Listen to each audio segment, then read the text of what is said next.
Bam.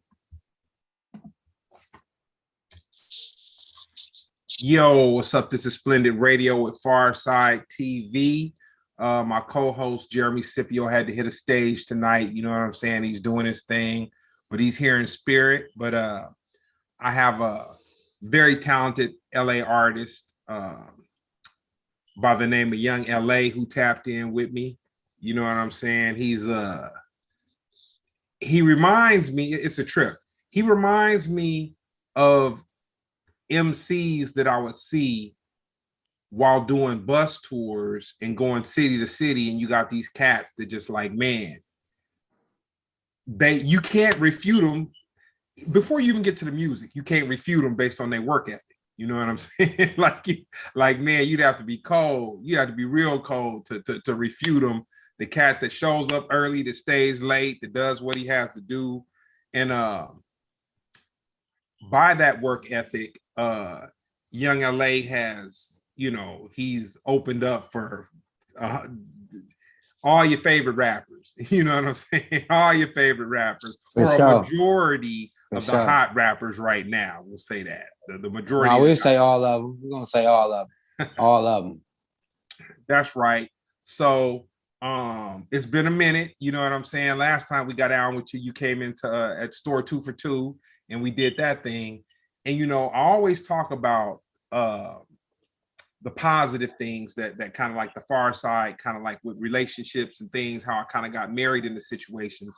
And I'll say having Slink for Farside Fest, and you being one of the people who Slink invited, and you came down, and I met you and your girl, and met your sister, and it was a trip, because it was like Slink was like, well, I really don't roll with nobody, boo, boo, boo. I'm not gonna really have anybody up there, whatever. But he was like, make sure that, I need a photo pass, a media pass for this person, which happened to be your sister. And it was a trip. It was like kicking it with you, your sister, and, your folks backstage. It was almost like family was there. And when I say that, it's like, especially that backstage area, because it was small. You know what I'm saying? Yeah. And when you're in a small, closed-in area and you got people around you, especially people you don't know, it's just a blessing when the people kind of add to the vibe. You know what I'm saying? Right, exactly. And don't suck it. Suck it out. You done been into them other rooms for sure. Yeah. So you remember that when you start doing your thing on into the next gear. And you know what I'm saying? You might have somebody around, and your first heart says beat it, but then you know what I'm saying? There might be some cool folks, whatever. But it was cool because it was like, okay, first of all, you came in, didn't take anything, gave more than you took, if anything, and then the people who you were with, they was talking about hair, and I got a little bit of education, because for whatever reason, when she started talking about hair, I brought up Donald Trump, and she's like, nah, he want his hair to look like that. And I was like, huh? And she's like, nah, it's better ones. And I was like, and then I thought about it, and I was like, yeah, he probably, because he kept the branded it. Yeah, and it kept the conversation about him going. And then even after Farside Fest, I came and had your sister shoot some product shots and kind of like stayed up tight with her. And one of the things that really impressed me with her is that she was like, well, I always looked up to my big brother, and he needed a photographer, and so man, I really got my photography on to be closer to my brother, to be there with my brother. And I was like, you just don't see that love. I'm not saying that love ain't out there, but you don't see. Yeah, you don't see that love. Crazy.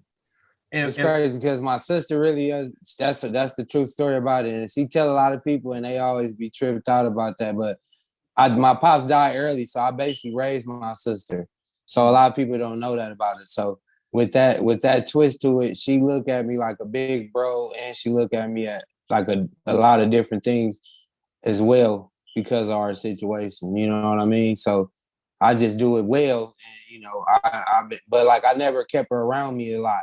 So I made sure like she mixed in her own crowd, that she didn't follow me, sometimes everything wasn't always negative sometimes in the ghetto. You know how that goes. So I just kept her in a smoother environments, but she always wanted to be with me. So through the camera, she really found her way here. And it was like, you know, just like you said, you come in first, like, hell no, I don't want her to come. And then she started really doing quality work and started doing big jobs. And she got published in a magazine.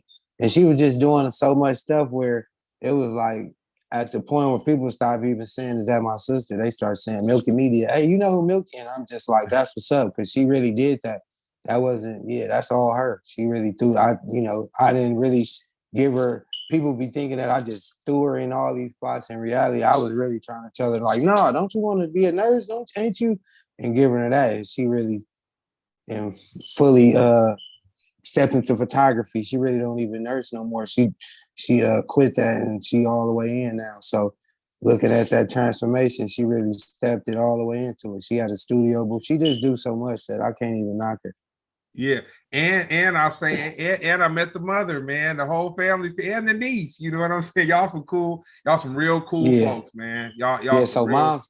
mom's had me at 17. A lot of people don't know that. So the same thing how with my sister is the same with mom's.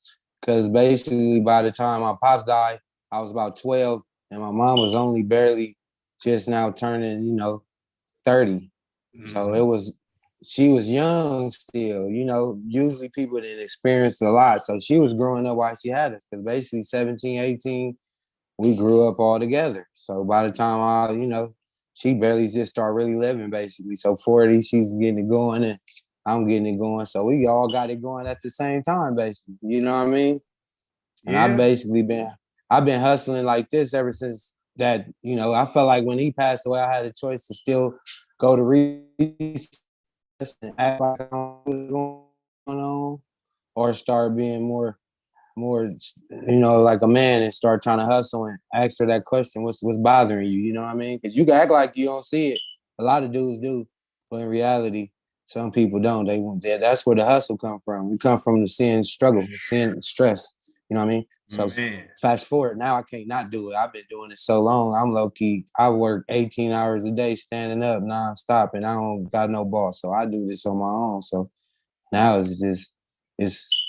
like a robot, and that's what people call me now. And I don't really, when I say never not working, it's crazy now.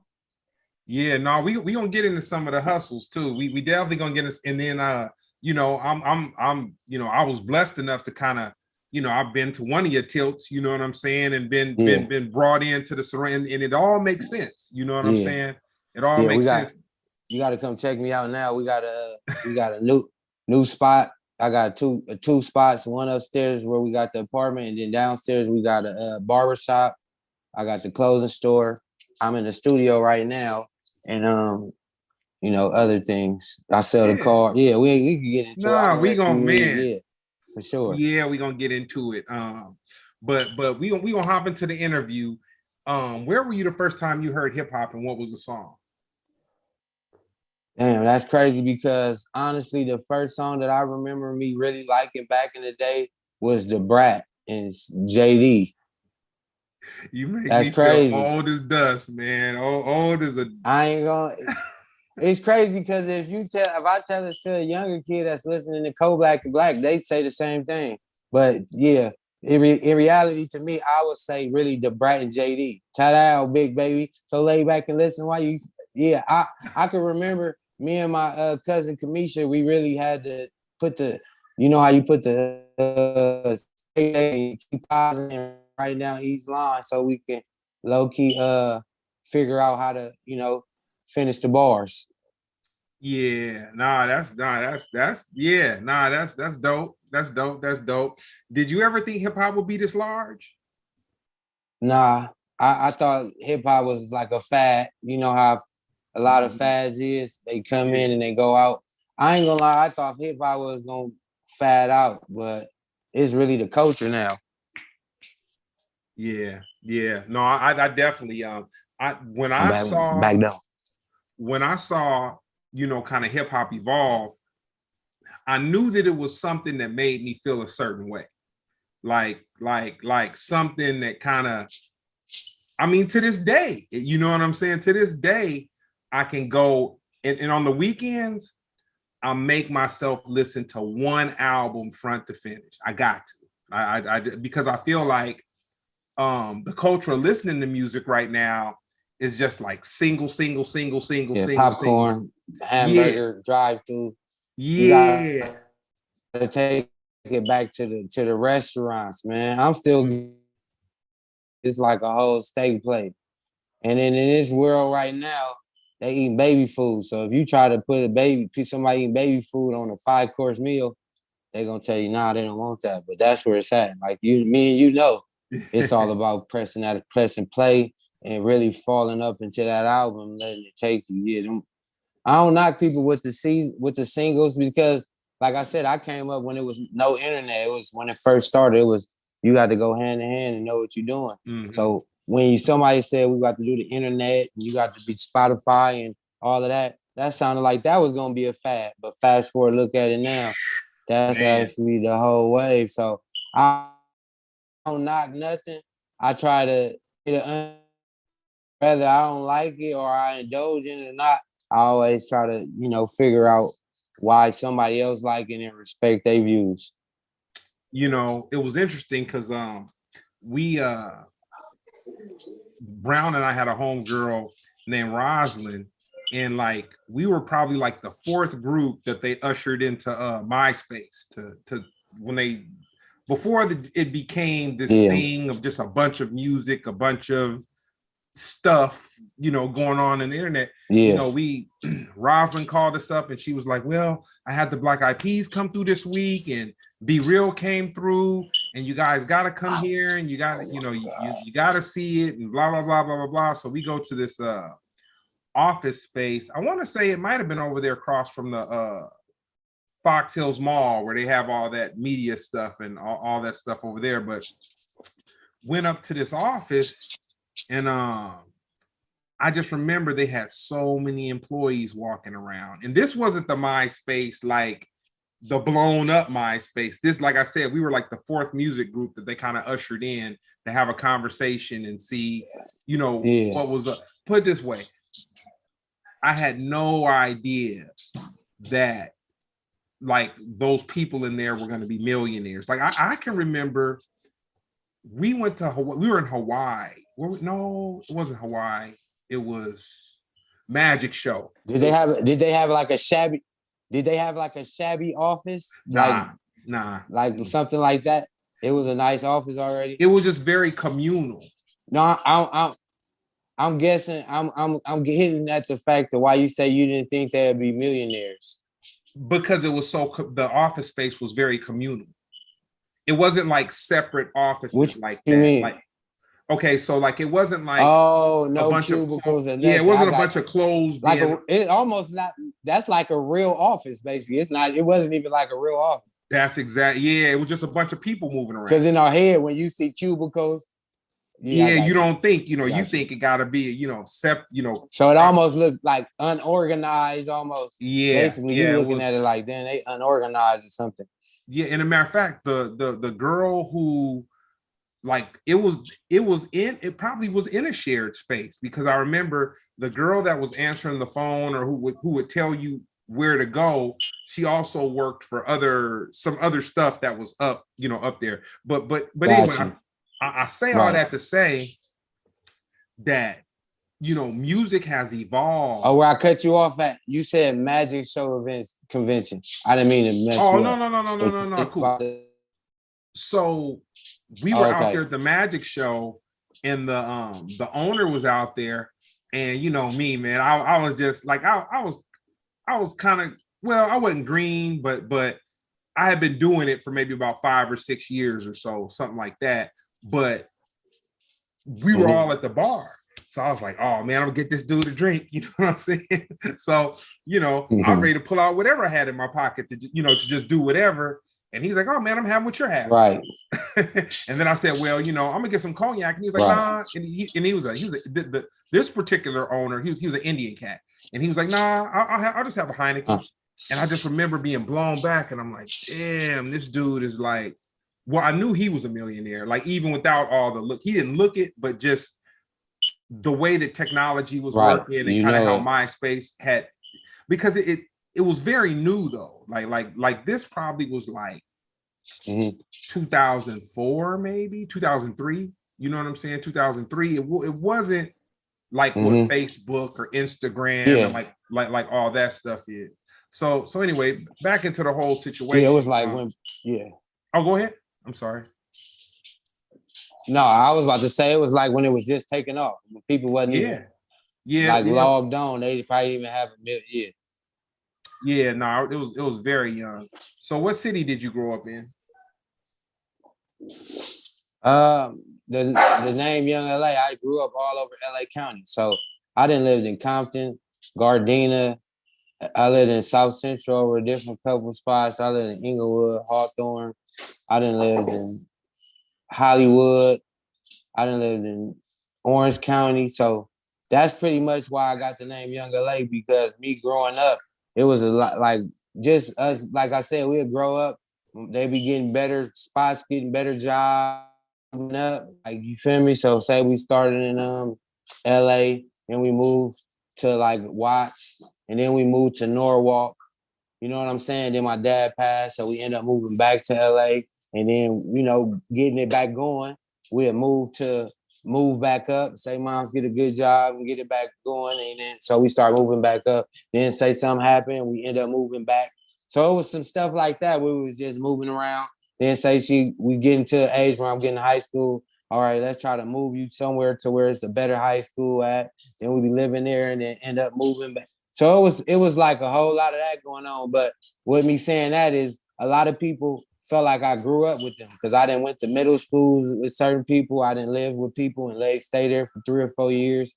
Then I moved somewhere else later. So it's like when people say where you grew up at, I literally grew up all over it. You feel me? So when people say who I mess with people all over. So I really don't have no exact spot, but I say out of all the spots when I moved them 25, 30 times, I moved back to South Central a lot just because that's where my peoples were living. So if we ever moved back in with somebody, we would move back there. So I always say I would always claim South Central just because out of all the years I lived in South Central more than I lived in any exact city because I moved around so much. So for the most part, it would be South Central, but I pushed the whole LA County from Orange County to Hollywood, everything in the middle.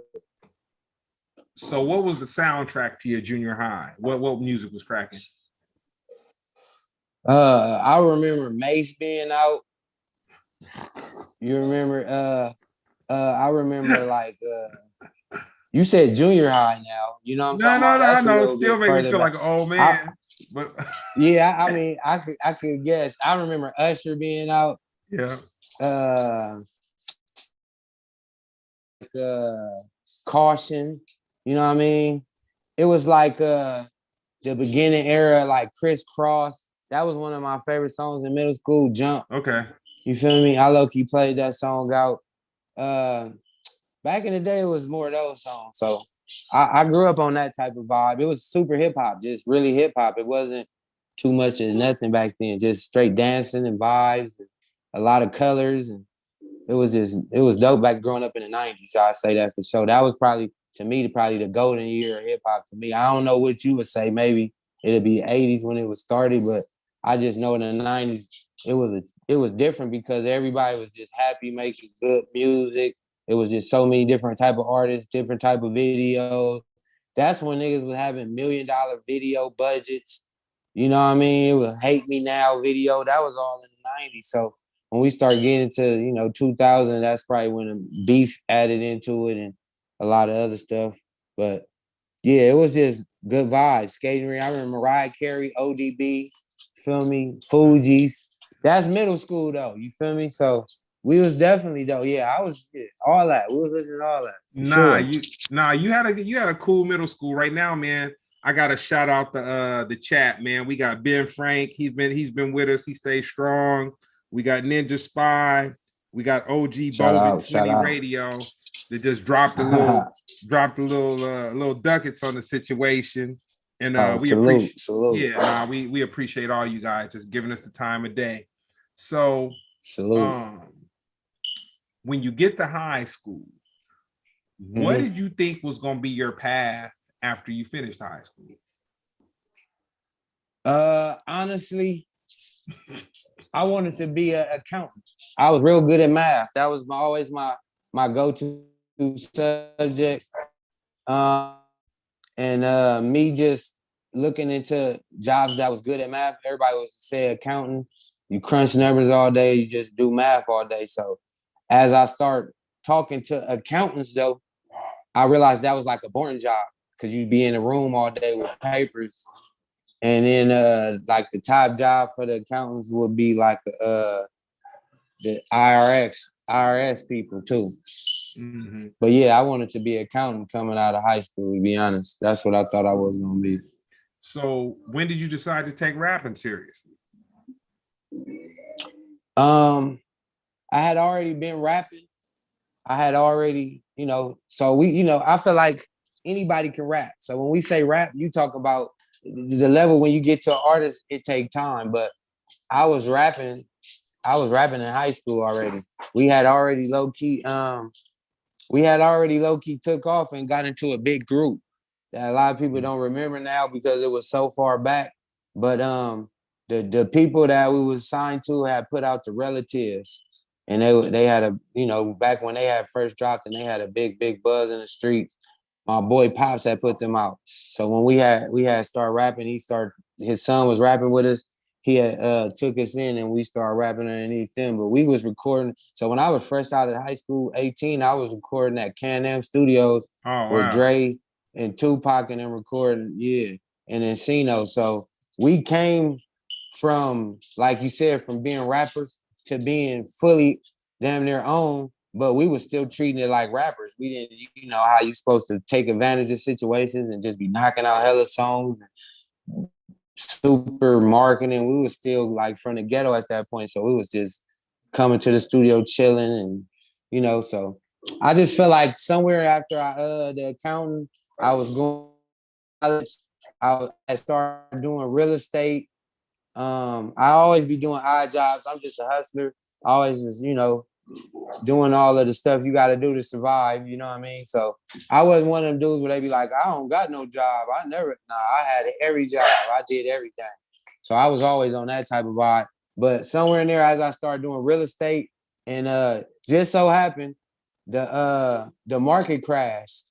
So I was actually the youngest person in my office. I was 18, 19 years old, working at Century 21 in Signal Hill. And when they announced me, like, he working here, tell me your age, tell them where everybody was like, wow, it's crazy. But since the market crashed, it was just hard. So I was just putting my hustle down to it, but it was just, like I said, everybody was took out loans and they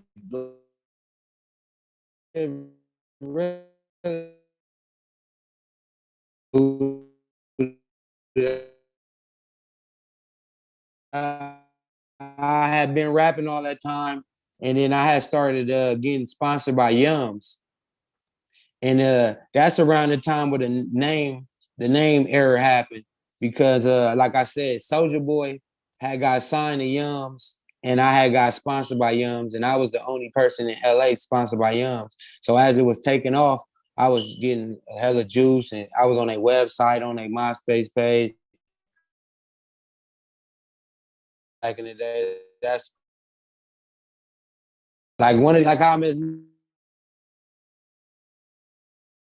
I had a song booming like that, but it was just and came out here from Texas because that's where they was based at. We met them at the clothing store when we went out there to get their clothes. We was pitching the artists, and they were on it. So came, I mean, when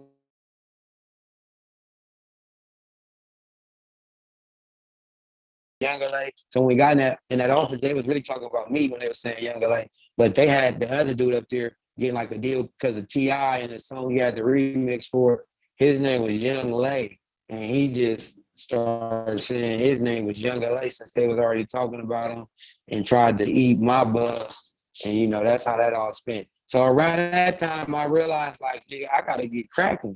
It wasn't like I can, cause you know, you gotta fund this shit. Like I'm not sponsored by nobody, I'm not signed by nobody. So I always was hustling so I can be, you know, when you start realizing you gotta invest in your music, it's a lot to it. You know what I mean?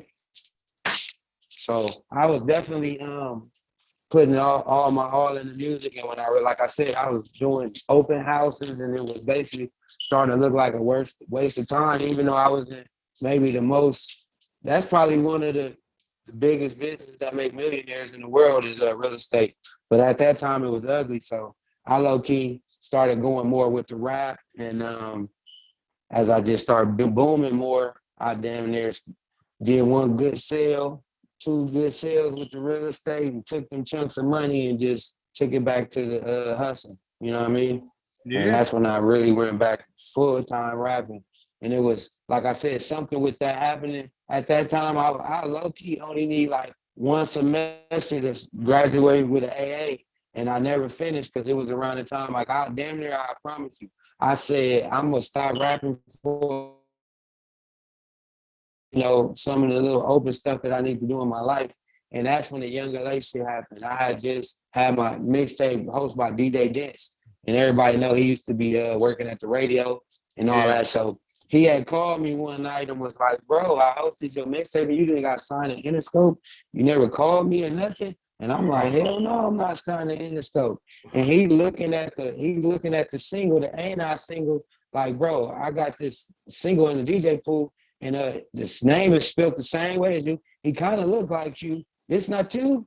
And I'm like, hell no. And that's how I ended up finding out before a lot of people that he even was coming out to LA and getting it going. So that's when I started, you know, going into my I'm the Real Young LA campaign. So I actually, a lot of people don't know this. I actually was about to pull up to the radio station when he was on the radio that day with DJ Dents. He ended up getting interviewed by DJ Dents on the radio. So I felt almost like slighted, like, damn, my own boy did. So I started going to the radio up there and I called him like, I'm on the way up there, set me up where I can holler at dude. And he told me, don't do that. Dude is doing the club tonight. Don't come up here. Find him up there. So we ended up going up there with the same thing that the young people went to the Interscope and we had a limo service. You know, we got hella companies, but we had a limo service back then. So they let me set the limo in front of the club. It's a limo, you know, that adds to the club. So I sat in the limo the whole time. And when he walked up, we sent the girl over there to act like a fan and slow him up and get in his ear. When they got in his ear, they told him, hey, the Real Young LA is hopping out that limo right there. He want to talk to you. And he kind of fast forward in the club. He didn't want to talk to me. He seen me. I was by myself. I wasn't trying to come with the ruckus or bring nobody and threatening. I just wanted to make sure we had a conversation to let him know, like, your name ain't Smooch. I'm the real Smooch. So from now on, if you keep going on from here, now we got a problem. If you want to, we can be a man. We can work. We can do it the right way. And like I said, when he seen me walking, they told him I was coming because I told you the girl was right there. And he thought he had some groupie love, but it wasn't that. So when he told him I was coming, you know, I used to wear the Real Young LA shirts back then, real big, selling them. So when he seen that, he spent in the club. And my uncle's put up then trying to help me get it. And I'm trying to tell him, like I said, I didn't want to, you know, the West Coast is known for coming in on some flagrant, pick a nigga up by his feet and shake his chains out. And, you know, we really come from that. So when I say I'm not on that, I don't think people don't mean that I don't come from that. That's not what I mean. I mean, I'm not on that as a man. I got into music to meet people and grow. I didn't get into music to beef and start, you know, make my people that statues in LA. Yeah, so I never came for that. So I always tried to, you know, do it, keep it. So I never really speak up on that. I never made no diss tracks. I never did too much.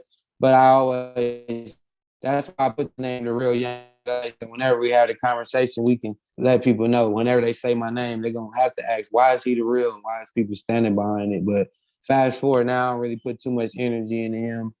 He damn near got beat up because it's trying to be from duct tape. And I talked to the dudes from duct tape, so they fuck with me, you know, just on some regular LA. So I literally, like, you know, don't even talk about him as much. He pretty much off the surface, but that's really what motivated me to get to the point where I'm at, where I'm never not working. Cause I basically felt like I had to fight against the whole machine. You know, Interscope got a whole machine of people, and that's just me. So I literally started to do everything, features, every show, every part of LA I could get into, do everything. So that's why now even people know me and I can slow down, but I'm still heavy on the gas with it. Cause it's like I said, now it's just my regular day. Every day I do this. It's like I gotta go on vacation to unplug from this. Nah, I feel you. I feel you. And like, man, anybody who's watching, I'm not a simple dude. Like, man, my work ethic is like on 10. Oh yeah. So Organization is probably a 5 or a 6, but my work ethic is on 10. For and sure. I was highly impressed when I got pulled into the world of Young LA, and I was looking at just all the things that he did. And the interesting thing about it is, me doing management and me looking at an artist that like he didn't need anybody to put gas in it. You know what I'm saying? Like you nobody had to come and kickstart you. Like it wasn't none about that. It was more or less about probably you aligning yourself with somebody that could add some chocolate to your peanut butter to your chocolate, whatever. You come together, you form a union, and then you move forward. And that was just very impressive to me, man. Like very, because you just don't, that's kind of one of the things that I like working with Brown. You know what I'm saying? He basically like I don't need to put a battery in him. I don't need to motivate him. I don't need to tell him to do whatever. Like he's coming with his part. I come with my part. We do a little thing together, whatever. I try to, reach. It's more probably about me keeping up with just his mind is just like very, he's interesting because he's an artist, but he also has a business side to him. And when you have an artist that's just about an artist, the whack part about that is they probably gonna run out of money, or they're not gonna, they're just gonna be an artist, you know what I'm saying, unless they're just like the largest artist.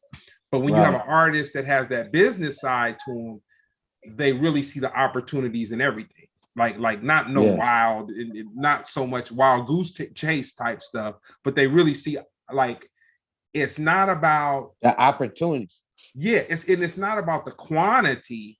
Like they'll look at just all the things that are like, okay, how can I maximize this? How can we bust a move here, there? So then, that's what makes it a pleasure. So I remember calling you. I just want to say a quote because one person told me this. I met in the Bay, and he told me, because I always used to do everything just to stay busy. And one day he just wasn't telling me in a bad way, it was in a good way. He just said, don't confuse being busy with being productive.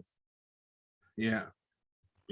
And from there, I started to realize if I did one big show a month with the biggest artists in town, that damn near trumps me doing 7 shows a month around locally in LA, because the bigger shows, you walking around saying you opening up for Kodak Black or, some of the bigger hit names in the world, that attachment goes so far rather than you attaching your name to these different clubs where when you leave there, the next dude gonna attach his name in there, and it's a regular cycle. So it throws you in a regular mix. When you start going outside the mix, it just make you start. The association with artists is big. That's what stopped making people looking at you as small. So I just always like to keep building, and the more shows and the bigger stuff I could do, I definitely want to just stay doing that because it goes further. You know what I mean? I done met some dope fans, good people from doing them big shows. And like I said, I'm not one of the artists that stay in the backstage and VIP after the show. I like to get in the crowd and mingle with the fans and really, shake hands, because that's what it's all about. Yeah, so I felt a certain kind of way about, it was probably about a year and a half ago, and I'm man enough to say it. I hit you up, and you had just come off of that song with Sada Baby, and I was like, oh man, you know what I'm saying? Can you hook up the interview, man? I want to get the interview. And then you were like, you got to talk to his management, and you didn't curve me, But I was like, oh man, this is smooth. Like, oh man, what up? But then after it, I'm like, man, this dude did a song with the guy, man. It ain't his homeboy. You know what I'm saying? To be honest, that was actually, I got a lot of those calls too. So it was crazy when you called because I was like, what? Smooth? You always call me. And so you said that, and I felt like it got a little dry. So I was like, I hope you didn't take it that no wrong way, but it wasn't no more I could say because literally it was business. You know, I honestly, the Sada Baby at the time I got with him, he was extremely hot. So the feature rate and all of that you would go for regularly would be a much higher. So I caught him when he was on tour. He ended up in LA, one of my buddies. It was a hell of a play. So for me to explain that to you at times, it wouldn't help you because it was really the same answer. I just didn't take you the long way. I took you the short way. But in reality, that's really how I got there with him. And me and him did the record, we did the video, and we didn't turn into buddies like me and you did the radio, and we got close. Sometimes you do that and it's still like we just met. So I say if I see him, we gonna acknowledge me, we show love, but it ain't like we had no super off camera relationship. But me and you got like off camera relationship. So I do say sometimes in the industry you do come across those, but I feel like sometimes people will take you like you got one of those relationships with people sometimes, and it don't be that, and like and it's hard for you to tell you it ain't that because they hang up still. Like, man, I can't believe Young LA telling me he ain't tight with him. I just seen he got the video. 100 artists got a song with him. They ain't got the video, but at the end of the day, that ain't nothing but another part of the play. Actually, if I tell you to come do this part of your job, then I need you to do extra hours. What do you have to do? So that was part of the thing of me learning people. I wasn't per se like I wanted to work directly with Sada Baby. It was more like I need to start learning how to work with artists to tap into fan bases because that's really what collaborations is about. It ain't. Sometimes you can work with an artist that could be a European artist with a trap flow from there, and it don't amuse you and you don't like it. But the collaboration can bring you 1 million followers. So you would be crazy. I used to be like that. That's why I say coming up, it's easy for you to say no to the things or, not try to taste things. And as you keep growing in the game, you definitely got to start shaking them hands and going to them studio sessions and trying new stuff, flipping your style, growing, man. Like I said, the people that don't grow, that's who fall off. So put that on the record. You know what I'm talking about? Yeah, no, that's one thing I say about Brown. You know what I'm saying? If you got some integrity about you, and some chips is always great too, but integrity, the marriage of the integrity and the chips is a wonderful marriage.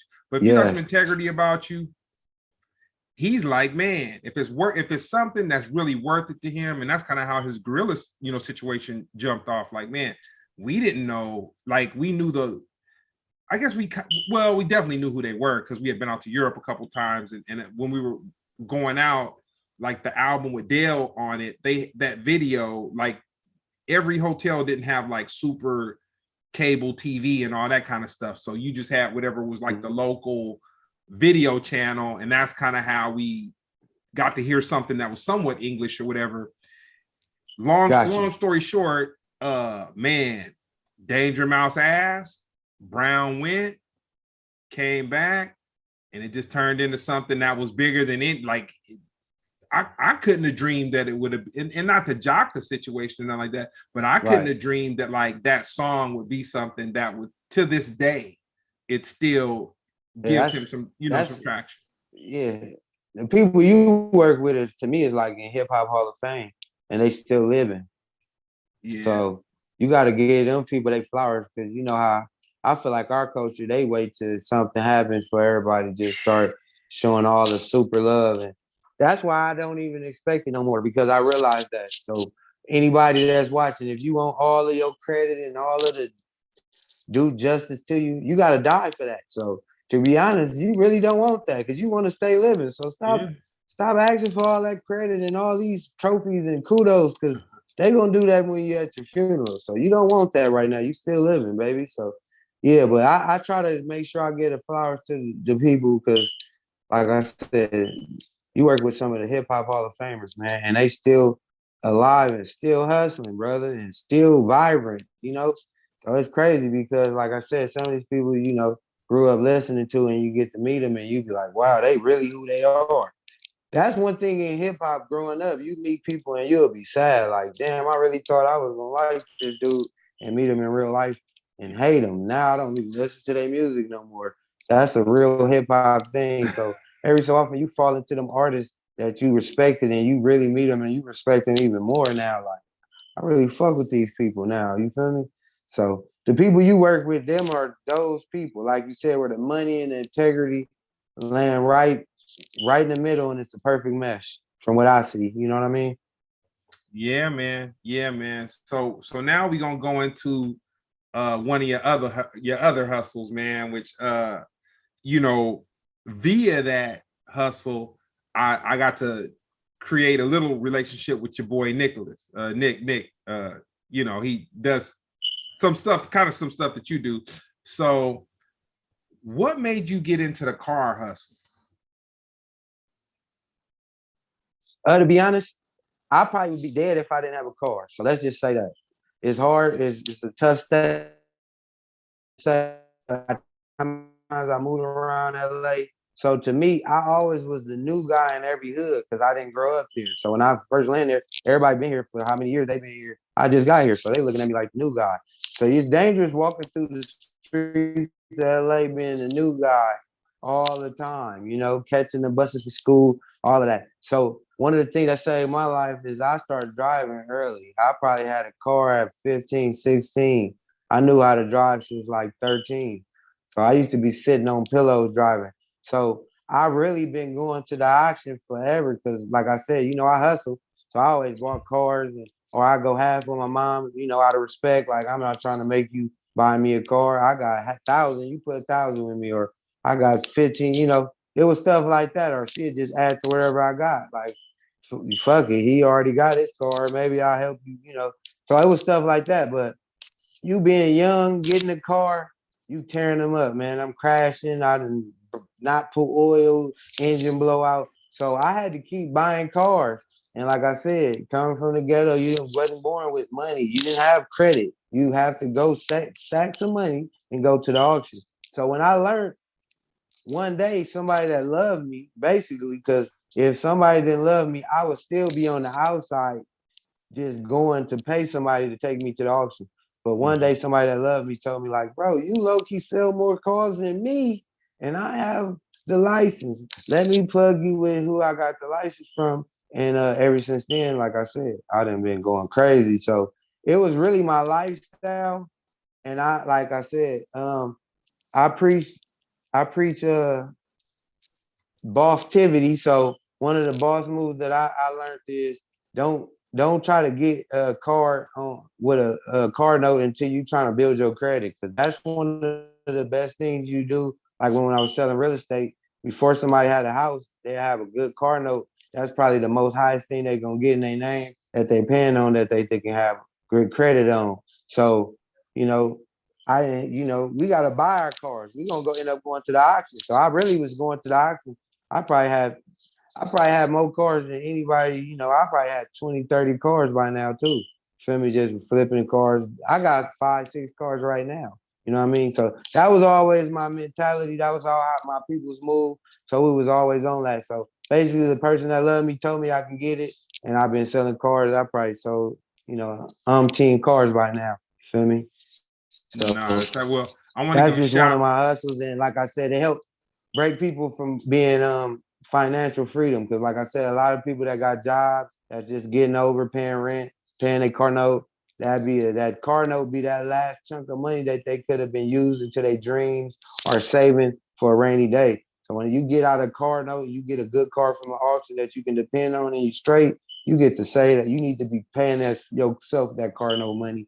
So in a couple years, I actually do, you got some money stacked, and you'll be like, hell yeah, ever since I got this car, da da da da da, and you know, should be paying yourself now. So I appreciate to all my people. You know, I don't knock nobody from not, if that's not what you own. If you own something else, God bless you. But That's what I'm on, and that's what I want. So that's pretty much how I got on it. I pretty much was selling cars and buying cars without having no license. So when I got the license, it pretty much just put me in that next boss move to be able to capitalize off of it. I want to give a shout out to your fam, Hollywood Shaw. They said, "What's up, Young LA?" You know what I'm saying in the chat. Shout out Hollywood Shaw, man. Super love to all my good peoples. You know that. Yes, sir. So I tried to, Nicholas, man. Nicholas is he does like the Toro thing, and he got some other stuff going on with cars. So I was like, man, how can somebody make money right now? And so he, I ask everybody, how can you make money? It's a very interesting question to me. And if I'm close enough to you, which, we just ain't been on the phone long enough for me to get to that, but we will in the next couple of days. I ask everybody how they make money. So Nicholas was telling me how he was doing his car thing, and I just tried to just go online and just look or whatever. But it looks like cars are more expensive now than they've ever been. Like used cars are more expensive. They are. Cars was going up as I was going to the auction. You just quote somebody a price, and the next week, what people don't realize is cars is going to be as much as people are willing to pay for them. Like Jordans. Remember when Jordans was cheap? He said 200. Everybody bought them. They sold out. Who can tell him that's too high? So cars, like I said, when somebody come to me, like the average person, they got to get a lump sum of money. So it'll probably be with their tax money. Say somebody gets $7,000-$8,000, they go and probably been spend $4,000 or $5,000 on the car. That's when they will come to me. So that's when I would take them down. But so why would a person come to you and have you find a car for them versus them saying, you know what, I'm gonna just go to Google? Well, because I really don't find a car for them. We find a car together. The auction that I take them in, I can bring in guests. So we actually go, everything that I do, they do with me. And when it's time to make that conscious decision on what car they should pick, I leave them to do that. So when it's time for me to bid on it and they win, they get the car, they actually chose their own car. I just gave them all of the knowledge that I have. I brought I got certain tools that I can use since I got a license that I can scan and tell me how many other cars in the current auction just sold for what price. So it'll give you a certain range of how much. I know what to look for in cars because I really drive cars. I don't sell cars with no check engine light. I don't sell cars with leaks. I don't sell cars without the AC running, without the window. It's like this with me, with everything I do. I go before it and I use something that I would use. That's what I get at people. So anything you see me stand behind or vouch, I personally stand behind it and vouch it. You can't pay me to tell me somebody I like your alcohol, because if I sip it and I don't like it, I wouldn't be with your brand for the fact that I get with stuff that I like, brands that I like, people that's hustling, just all the vibes that I go with is what I like. So that's pretty much how. So if you come with me, basically you will see how I'm living. That's one thing. A lot of people who on the internet typing all these beautiful comments, if you go to their house and you see how they living, then you might double think if you would take their advice. So a lot of people that see how I'm living and see how I really hustle and what I win and how people respect me, and you already know that it's something different going on. You know what I mean? So from there, and then I got a lot of game I can give them about a lot of stuff. So I just, give them all what I got, and from there, if they hate it and we go forward, if they don't, they can find somebody who got better. I'm not gonna ever say I'm the best, but I definitely could say I'm not the worst. You know what I mean? And anybody that know me, you pretty much, I've been knowing everybody I knew from day one to now. I have zero pretty much fallouts. You know what I mean? Maybe misunderstandings and we grew apart, but I don't really have nobody that can speak too much bad on me. I just pretty much do good. Any evil I have to do is for the greater good anyway. So everybody respect my place. So that's really what it is. But like I said, when I'm on business, I'm on business. I gotta never not, I got clothing brands, I got sweatsuits and stuff. But when I'm on my car stuff, you see me in my polo with the never not working.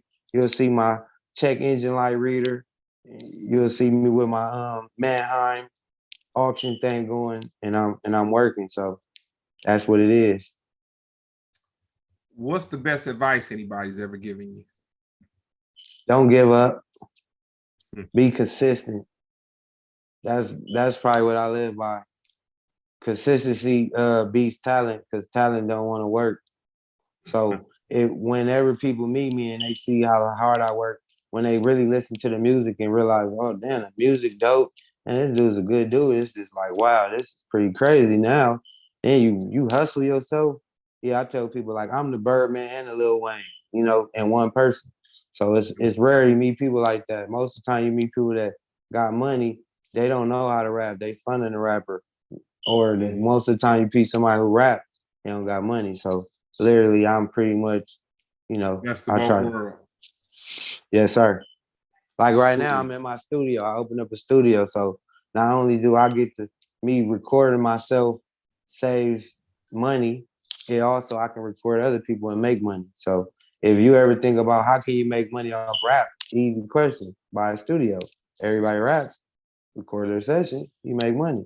So that was one of the dumbest things I thought of one day. Like, how it's hard to make money off rap. Then you just think, damn, open up a studio. Everybody needs studio time. Even you need studio time, dummy. So money saved is money made. So the money I saved and not paying studio time, I made that money. So I look at it like that. And then the money made off the studio, that's, in the green, off of my craft, So, and like I said, you don't even have to be an engineer. You can be buddy up with an engineer and pay him to make the sessions. Because when people see me, I'm a rapper. That's Young LA. Why would I engineer your session? I'm going to get somebody who's going to make the stutter. I'm going to be able to make your vocals just how you want them through Pro Tools. When you want to do auto tune, of course I can't do that, but he can. So you get to chill with me, do your thing, everything's safe, no problems. You might meet some other guys coming through to see me in the process. This is a cool deal, and it's still got state of art equipment. I still just got the Newman mic. I still got the newest Pro Tools, newest Mac. So it ain't like you just coming to my studio because it's me and you. Oh, Young lady, nah. Everything is here is up to date. Who are your top 3 favorite rappers? No order, no particular order. It's tough when you say top because I listen to a lot of people from a lot of regions. But when you say 3 now, it gotta boil down to the West Coast because I'm an LA artist. So I hate to be able to say my top 3 and they be from another coast. So I gotta stick to LA. So I might I would love to even it out and say 1 from East Coast, but I'm gonna go 2 from LA or West Coast and then maybe 1 from another another district, just so you can know the gumbo pot. But one of my favorite artists of all time is definitely E40. I took that route, so I always will study the people of the route I'm taking. So a lot of people they want to get signed to people and they want to do it that way. I want to do it the independent route, so I study him. So that's part of the reason why I hustle like this, talk how I talk, because I like slang. I make up words. It's for the win. Gas, man. Some of these words, even never not working. Some of these words is bigger than me now. You know what I mean? People don't. I sound like a hater if I tell them I created. So I just let it all go for what it is. But E40 is definitely one. And like even looking at it now, he got his own wine. Like the dude just like it's crazy because I always looked at Master P like that as far as for the hustle rapper, but E40 was dope to me. I like Master P, but E40 was doper to me, and he hustled as hard as him. So like you can't knock him. Another one of my top ones that I had to realize lately, I never would put him in my top. Now I got to. It'll be Snoop. Snoop. One, I smoke a lot, so a lot of people look at me like I'm the new Snoop now because I can smoke anybody out under the table. I am weed. I don't even celebrate 420. I celebrate 419 because we gonna do it forever. So reality, I try to take people to 419. So by 420, we already did celebrate it. So if you do it this year, we celebrated 420 for sure. But I put on for 419 because I look at 420 almost like a commercial holiday for weed. Everybody gonna come to 420, but the people that smoke weed in and out of it like every day is different. So, but what was the question again? I got lost off the 420 thing. You got one more rapper. Okay. But Snoop Dogg, besides that too, what I like about Snoop Dogg is he branded himself to the point where people cast Snoop Dogg to be Snoop Dogg. That's the legendariest shit I ever think. So I love for somebody to look at me for Younger Lay. Like I'm not that's what I feel like one of my dope things is because what you see is what you get. Like a lot of people, they got special voices. They don't come outside, they get dressed, or they don't do the behind the scenes. That's just how they are. But I just feel like Snoop Dogg is the coldest dude as far as him all day long. All super accolades. All these dudes got hella accolades, but I'm going into a little deeper and why I like them. And then it's fucked up now because, like I said, I would want to say somebody from a different coast, but I ain't. I'm going to go ahead and just say Ice Cube. That'll be my third one. You know what I mean? As far as I grew up in South Central and I grew up in the West Side. So when you see somebody just put on for the West Side, like make a group West Side Connection, throw up a W and everything, just put the culture in a way where, I don't gangbang, so I always like because Cube kept it neutral. He just put on for everybody. He always had a blood with him and a crip with him. He just kept it like that. He could tell you about real shit. The 108 dip when you're driving down Western. If you drove down Western ever in your life, you're gonna hit the dip. So it's just hella like South Central bars that if you from here, you'll catch. And he always represented it, even when it got ugly, like it got ugly for me. He had to say fucking and no Vaseline, these niggas. You hear me? So this is a hell of a breakdown on why I fuck with these dudes. So when you look at my music, I feel like you could get a shade of all of them from me. You feel me? And we just keep it at them for the top three right now. But yeah, that's a solid top three. I'm happy with that. All right. If you could have a versus, they could be dead or alive, different genres of music. What would your dream verses be? To be honest, I'm gonna keep it funky. This is real hip hop. Growing up as a kid, seeing them die in LA, I'm going for Tupac and Biggie. That's the ultimate versus battle in the world. I don't really see, especially if they was to keep it camaraderie, kind of how, the closest thing I could say is the Jeezy and Gucci one. It was a little disrespecting that, but if we could keep it just, respectful and hella intense. Rap.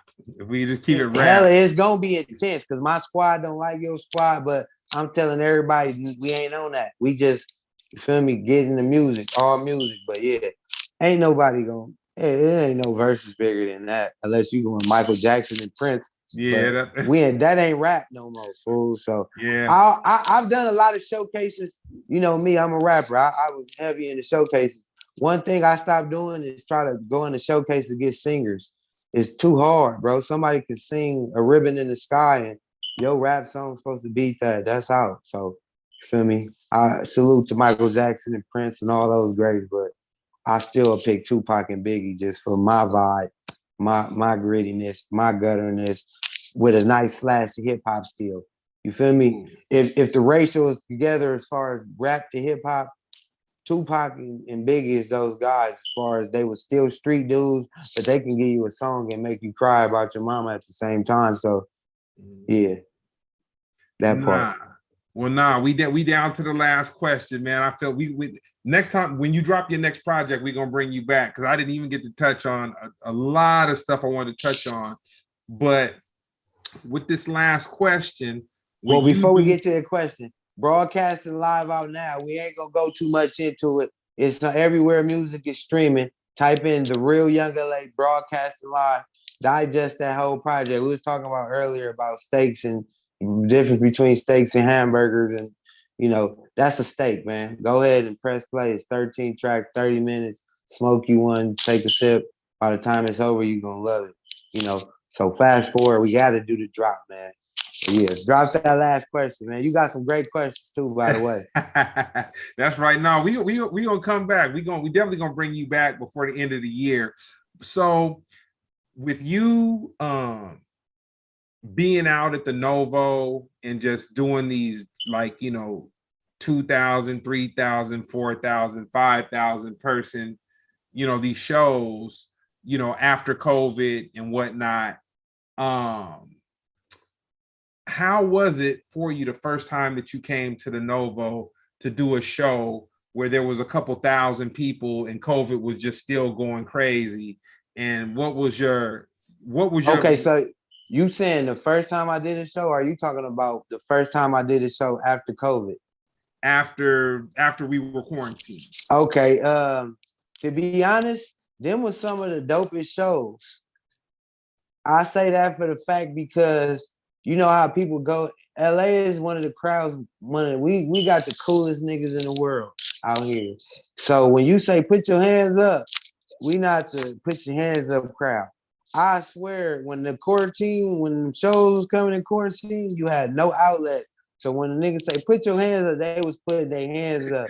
So everybody was rocking and showing love. So I felt like that was one of the biggest things that I realized, but it was hella hard selling tickets during the COVID because a lot of people wasn't vaccinated or a lot of people was taking tests and it got tricky with the guidelines and it was switching a lot. So some people, like I can literally say, like at one time, if I had to call for me to sell 100 tickets, if I had to call 200 people to sell 100 tickets, I might have to call 500 people to sell 100 tickets because it's that many people that's saying, no, I'm quarantined, I'm not coming.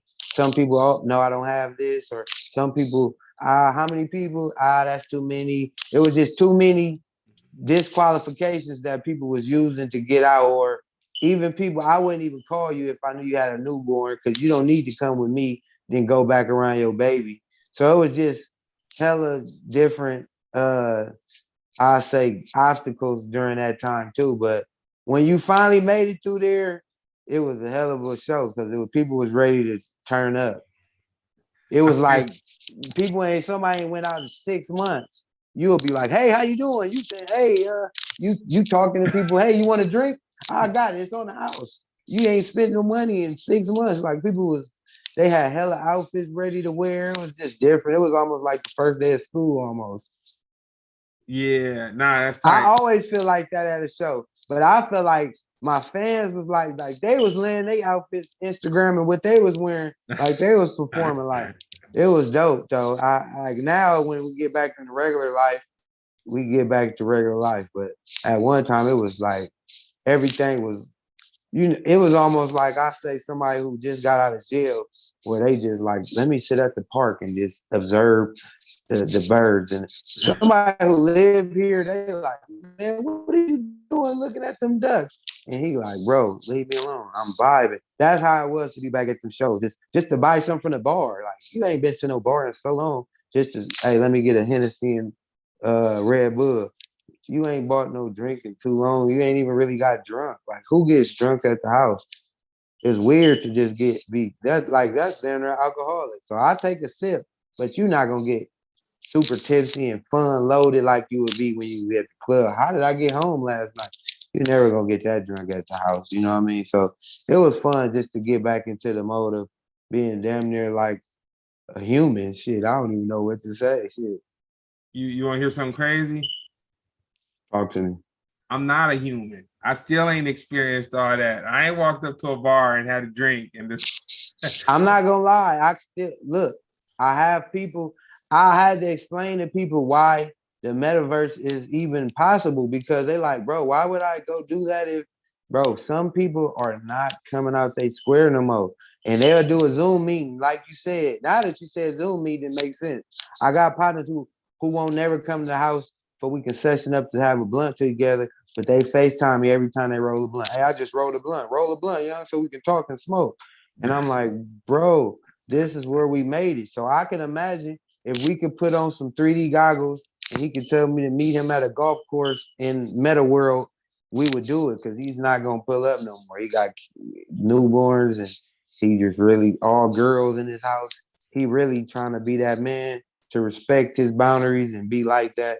And I definitely won't be the one to make you feel bad or make you feel guilty for what you're doing. So I fall back on, but I respect it. But me, I'm outside, baby. I came from dropping food off the ground and saying, God bless it, your dirt don't hurt. So I feel like my immune system is stronger. Like I said, I work 18 hours a day. I'm a essential worker, baby. I couldn't. I had to be in the world, baby. You know how I do this. Yeah, that's right. So for the last one, where do you see social interaction going in the next 2 years? I'm not gonna lie. I literally sit down and have conversations with these people about this all the time, and I really can't put my thumb on it. Mm-hmm. I look at NFTs and I can see that shit being a big old bag of crap on one end, and then one end I had homies that called me and said, "Hey, I just made 20,000 off of NFT." I had people who got out of college and bought the Bitcoins, and now they got Teslas and shit. So it's really one of those things you adapt or die. So I still don't know which way to adapt at the time. Like I remember back now, I can look at rap and say when I was telling people, hell no, you don't need to get no SoundCloud. And then I look at people getting booked for festivals for having 1 million views on SoundCloud, but they got 1,000 songs on there. You got 50 songs and you wonder why you don't got 1 million views. More songs, more streams. That's why you're seeing people drop so much nowadays. So you got to catch up with the time. Back in the day, you drop an album or two, you killing them. Nowadays, you damn near gotta drop every quarter, or if not, just dropping singles nonstop to the point where they never see you not with no new music out. So imagine a guy trying to come out with one song, one CD a year. You gotta be Kendrick Lamar, Roddy Ricch, or somebody to play them type of games. You know what I mean? Nah, that was tight. Well, nah, man, this was very informative, dude. I appreciate you. Once again, appreciate you too, bro. And nothing taking too much to heart about the Sada babies. No, I mean, like I said, I felt it get dry when we were talking, and I was like, I hope you don't think I'm curving him, but it was like it was no more I could say unless I have a long conversation with you and break it all the way down. But I felt like you know the business. You big bro to me. Yeah, it ain't. If anybody know, it would be you. I deal with these knuckleheads and ghetto people that don't know nothing about rap music as far as the business. So when you try to tell them that ain't true, it's like I'm lying to them, and I'm like, how am I a liar? But I'm like, I felt it, but I'm like, I figure he gonna, we got a different relationship. I ain't even gotten a half a bump in the road with you. So I felt like I figured he'd catch it. Like, nah, I know he ain't on that. But in the end of the day, I told you what it was. Like, if you really wanted to, when you called me, I had you on FaceTime. So when you were speaking, the dude that hooked me up with Sada heard you. Yeah. So when you said it, I looked at him and he literally gave me the look like I can't walk him, I can't do nothing about that. So it was like, I already respect you. So when I shot it to you, it was basically, I'm 100% sure because the dude that took me was right here. He gave me I can't, you know how a nigga. Oh.